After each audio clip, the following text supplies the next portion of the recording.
All right, turning our attention to other news tonight, advocacy groups now suing on behalf of workers caught up in a raid at a Granger County slaughterhouse. They're arguing that immigration agents violated workers' civil rights. We showed you that raid on Southeastern Provision in April last year. It turned up nearly 100 undocumented workers. The move coming as federal agents went after operators of the plant for employing undocumented workers and tax evasion. New here at 6 o'clock, WATE 6 on your side reporter Gabriela Pagan hearing from one of the workers, now a plaintiff in the lawsuit. El día de la redada estaba yo trabajando en el área de matanza. On the day of the raid, I was working on the kill floor. I showed up every day determined to do good work despite the dangerous conditions at the plant and how little we were paid. The Southern Poverty Law Center and the National Immigration Law Center has now filed suit on behalf of all workers who were arrested and detained during the ICE raid in April 2018. This is the first lawsuit to be filed challenging the worksite immigration raid under the Trump administration, alleging ICE agents engaged in racial profiling, illegal searches, and arrests, therefore claiming to have violated the Fourth and Fifth Amendments of the U.S. Constitution.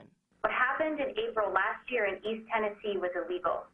ICE agents stormed the meatpacking plant looking for Latino workers without knowing their identities or immigration status. They detained those workers solely on the basis of their race, using intrusive, militaristic, and even violent measures. This is law enforcement overreach, plain and simple. Lawyers described that morning as longtime workers at Southeastern Provision had just clocked in for their shift as normal. They had been settling into their morning routine when dozens of ICE agents suddenly stormed the plant in a military-style operation. They secured the perimeter, blocked every exit, and then armed agents flooded into the facility while shouting at the workers to freeze. Una de mis compañeras se resbaló. One of my coworkers tripped and fell, and officers drew their guns on her. I saw another officer push another female worker, and another officer punch one of my coworkers. I was handcuffed without the ability to make a phone call. They didn't let us speak to each other. It was a deeply distressing environment. I also noticed that the white workers who worked at the plant were outside too, but they weren't wearing handcuffs. They were free to move around, and some were even smoking cigarettes. On the other hand, I was taken to the armory. My personal items were confiscated. I was fingerprinted, and they detained me for nearly 14 hours. Honestly, I don't know why this has happened to us. I tried to do the right thing in life. Now, I did reach out to Immigrations and Customs Enforcement. Their policy, it keeps them from commenting on this lawsuit. However, a spokesperson wanted to point out that just because they cannot comment does not mean that ICE thinks a suit has any merit.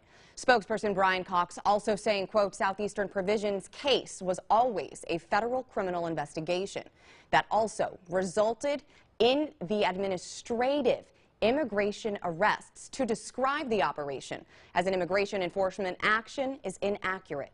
It was a federal criminal investigation that also resulted in immigration arrests. Now, Cox does insist that it is equally focused on going after people who seek employment unlawfully and the employers who knowingly hire them. Lori? All right, Gabby, thank you. This is not over. Now, James Brantley, owner of Southeastern Provision, pleaded guilty in September to 2 counts of failure to collect taxes, 1 count of employing illegal immigrants, and 1 count of wire fraud. He had been slated for sentencing this month, but that has been pushed back now till June. We will keep you posted on this case.